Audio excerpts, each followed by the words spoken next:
আসসালামু আলাইকুম। আবারও হাজির হলাম ব্যাচেলারের সংসার থেকে নতুন একটা রেসিপি নিয়ে।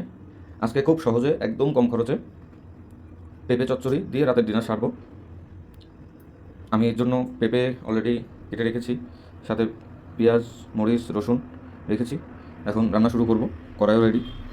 তো সাথে থাকুন দেখতে যে খুবই কম সময়ে মাত্র অল্প একটু পেঁপে দিয়ে কীভাবে পেঁপে চচ্চড়ি করে রাতের ডিনারটা ঝটপট ছেড়ে ফেলা যায়। তো ইতিমধ্যে তেলটা একটু গরম করে নিয়েছি। এখন এর সাথে দিয়ে দেবো পেঁয়াজ, একটু রসুন কুচি দিয়ে দেবো, কারণ রসুন স্বাস্থ্যের জন্য ভালো। এই জন্য মোটামুটি চেষ্টা করি রসুনটা রাখার বেশিরভাগ রান্নাতে। দিয়ে দিচ্ছি লবণ পরিমাণ মতো, দিয়ে দেবো একটু জিরা, দিয়ে দেবো একটু হলুদ, ছোট্ট কুচি কুচি করে কয়টা গরম মশলার ডাল দিয়ে দেবো, একটা ফল দিয়ে দেবো, দিয়ে দেবো একটু মরিচের গুঁড়া।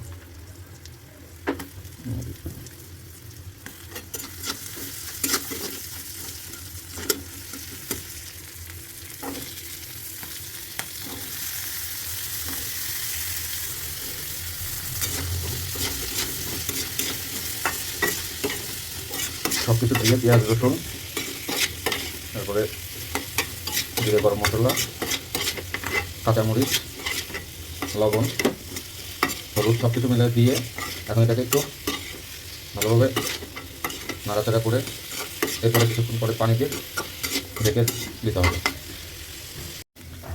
সুন্দরভাবে একটু ভাজা ভাজা করে নিলাম। এখন পানি দিয়ে দেবো, দিয়ে দিছি সুন্দরভাবে পরিমাণ মতো। এখন ঢেকে দেবো, ঢেকে দিলেই রান্না শেষ হয়ে যাবে। শুধু পানিটা শুকাই নিতে হবে। দেখেন পানিটা শুকাই নিচ্ছে, কত সুন্দর রঙ আসছে। পেঁপে চচ্চড়ি রেডি।